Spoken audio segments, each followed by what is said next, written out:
Hello दोस्तों, नमस्कार। SMKC channel में मैं आप सभी लोगों का दिल से बहुत बहुत स्वागत करता हूं। दोस्तों, इस वीडियो को स्टार्ट करने से पहले आज के दिन बहुत सारे वीडियोस आ चुके हैं। सभी वीडियो की लिंक आपको नीचे डिस्क्रिप्शन में मिलेगी। हर एक वीडियो को अच्छी तरीके से स्टडी कर लेना। अगर किसी ने फर्स्ट टाइम विजिट किया तो इस चैनल को सब्सक्राइब कर लेना, बेल आइकन को हिट करके ऑल जरूर सिलेक्ट कर लेना। एंड उसी के साथ साथ दूसरा और एक चैनल है फ्री स्टॉक मार्केट क्लासेस, इसको भी सब्सक्राइब कर सकते हो। बेल आइकन को हिट करके इसको भी ऑल सिलेक्ट करना। इस चैनल का लिंक भी आपको ऊपर आई बटन पे या नीचे डिस्क्रिप्शन बॉक्स में मिल जाएगा। इन दोनों चैनल को सब्सक्राइब करके रख लेना। तो चले दोस्तों, फिलहाल इस वीडियो को स्टार्ट कर लेते हैं। दोस्तों, अभी हम लोग आ चुके हैं बिल्कुल हमारे नॉर्मल स्क्रीन के ऊपर। यहाँ पे फिलहाल हम लोग बात करने वाले अमेरिकन बाजार की। अमेरिकन बाजार कल के दिन तो क्लोज था। आज के दिन की बात करें तो एक्सपेक्टेड था कि यहाँ पे प्रेशर रह सकता है। एंड वैसी कुछ ओपनिंग होते हुए देखने को मिल रही है। 1.5% से ज़्यादा टूटते हुए देखने को मिल रहा है। ये चीज़ें चेंज होती रहेगी, मैं बात कर रहा हूँ तब तक।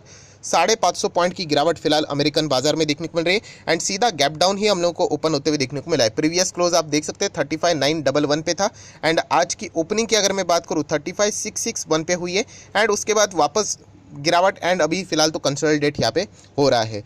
अमेरिकन बाजार में भी आज के दिन थोड़ा सा अंदाज़ा था गिरावट हो सकता है। फ्यूचर्स ने भी एक अंदाज़ा दिखा दिया था। एंड इसके पीछे का अगर हम लोग रीज़न थोड़ी अगर बात करें तो मैंने इसके पहले भी आपको बताया था। आरटीएस इंडेक्स मतलब अगर मैं यहाँ पे बात करूँ आरटीएसआई मतलब यहाँ पे मैं रशियन मार्केट की बात कर रहा हूँ। तो आप देख सकते हैं रशिया का बाजार लगभग 7.25% हम लोग को क्रैश होते हुए देखने को मिला है। रीज़न नो डाउट हम लोग कह सकते हैं यहाँ पे वहाँ के जो इश्यूज़ है वो थोड़ा सा सीरियस होते हुए हम लोग को देखने को यहाँ पे मिल रहे हैं।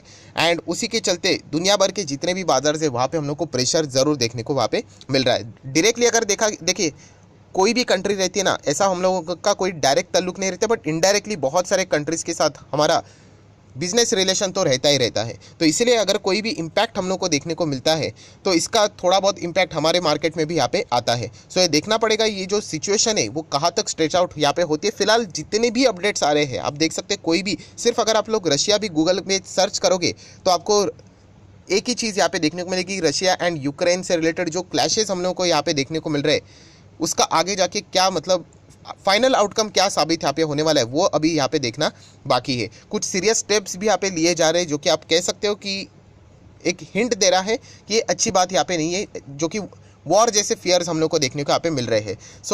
रशियन मार्केट की अगर हम लोग बात करें वहाँ पे तो इन्वेस्टर ने सीधा सीधा बिकवाली करते हुए आज के दिन बताया कि फिलहाल की जो सिचुएशन है वो अगर वैसी ही कांस्टेंट रही तो वो फिर हम लोग कह सकते हैं कि अच्छी बात यहाँ पे नहीं रहेगी। इसका इम्पैक्ट अमेरिकन बाजार के ऊपर हुआ।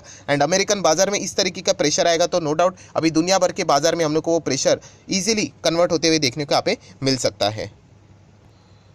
दोस्तों, इससे रिलेटेड तो मैंने ऑलरेडी एक वीडियो बना भी दिया था, आप लोगों को बताया था कि हमारा मार्केट नॉर्मल चल रहा था एंड सडनली क्यों गिरा। तो इसके पीछे का मेजर रीज़न आज के कारण तो यही था।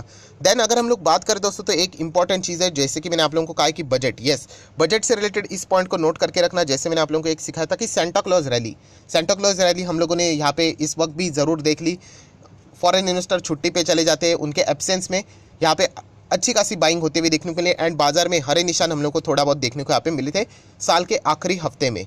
वैसे ही दोस्तों बजट से रिलेटेड भी कुछ अभी तक का अगर आप लोग पास्ट ट्रैक रिकॉर्ड देखोगे तो उसके हिसाब से हम लोग ज़रूर कह सकते हैं। देखिए बजट आता है ना, क्या आपने सुना है कि बजट के बाद मार्केट तेज़ हुआ है? बहुत ही रेयर, पिछले टाइम हुआ था नो डाउट, बट अगर आप लोग एवरेज निकालोगे 10 में से तो 7 बार 6 से 7 बार मार्केट गिरा है। ऐसा क्यों होता है? क्योंकि दोस्तों इतने ज़्यादा एक्सपेक्टेशन रहते हैं एंड सभी के एक्सपेक्टेशन आप लोग फुलफिल नहीं कर पाओगे। आप कितना भी करो कहीं ना कहीं से तो हम लोगों को फ्लॉज देखने को मिलेगा।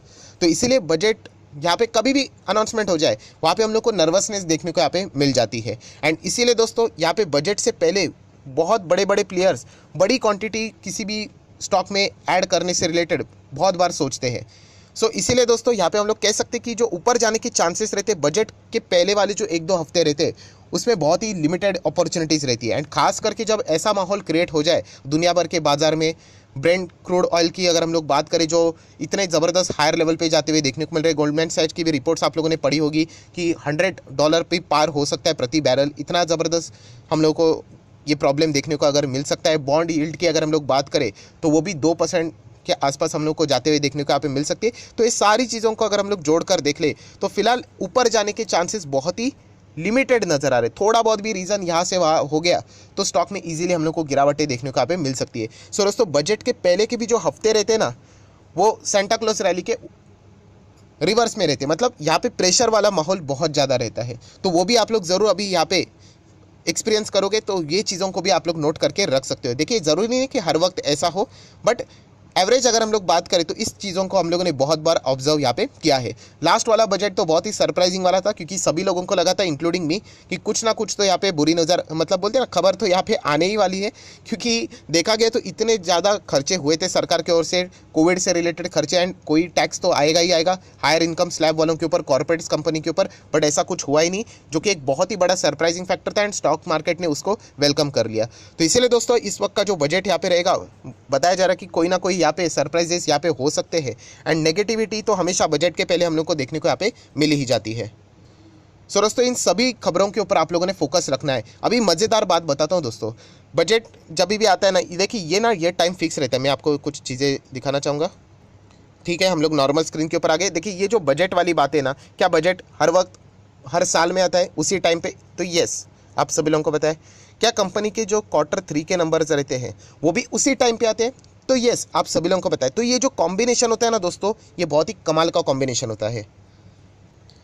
अभी आप लोग पूछोगे कि कॉम्बिनेशन मतलब कैसे? देखिए मैं क्या करता हूँ आपको बताता हूँ। Q3 के रिजल्ट है ना अभी चालू है, अभी कुछ कंपनी के नंबर बहुत अच्छा है, एंड मार्केट ने भी उनको अप्रिशिएट किया है। तो ऐसे कंपनीज के नंबर नोट करके रखने का, जैसे कि अगर मैं बात करूँ तो TCS के नंबर अच्छे ही थे, मार्केट ने भी कोई बड़ी गिरावट नहीं दिखाई। इन्फोसिस के भी नंबर अच्छे ही थे। HCL टेक विप्रो ने इतना कुछ खास नहीं दिखाया। माइंडट्री के नंबर अच्छे थे, बट बाजार को अच्छे नहीं लगे, तो इसको भी मैंने अवॉइड कर दिया। इन दो कंपनी के नंबर्स बाजार को कैसे लगे? अच्छे लगे। देन अगर हम लोग बात करें तो अभी आज के दिन बजाज फाइनेंस के नंबर्स आ चुके हैं, एक्सपेक्टेशन रहेंगे कि बाजार को शायद से वो अच्छे लगेंगे। तो जो भी कंपनी के नंबर दोस्तों यहाँ पे अच्छे आए हैं, प्लस वो कंपनीज को बाजार ने भी रिस्पेक्ट दिया है, नेक्स्ट दिन अच्छा खासा दिखा है, तो दोस्तों ऐसे कंपनीज के नाम आप लोगों ने अलग से लिख कर रखना होता है। और दोस्तों मैं बताना चाहूँगा, जब भी बजट आता है ना तो मार्केट डाउन चला जाता है, तो फिर उन स्टॉक्स को बाद में उठा लेने का। यस, इन्वेस्टमेंट की मैं बात करूँ, मैं कोई ट्रेडिंग की बात नहीं करूँ, क्योंकि देखिए वो स्टॉक अच्छे ही थे, उन्होंने नंबर अच्छे दिखाए। मैं सारी बातें नंबर को बेस लेकर बोल रहा हूँ। Q3 के नंबर्स कैसे थे? दमदार थे। देन कंपनीज की जो ओपनिंग थी वो भी दमदार थी, मतलब बाजार को भी वो नंबर अच्छे लगे, मतलब ओवर एक्सपेक्टेशन को भी बीट किया। पर बाजार में बाद में बजट के चलते प्रेशर आ गया, एंड इसीलिए वो स्टॉक्स को भी मजबूरन नीचे आना पड़ा। तो वो स्टॉक कमज़ोर नहीं थे, उन्होंने नंबर भी अच्छे दिखाए, बाजार को भी अच्छे लगे। वो तो बाजार के साथ चलना पड़ता है, वो आप लोगों को भी पता है।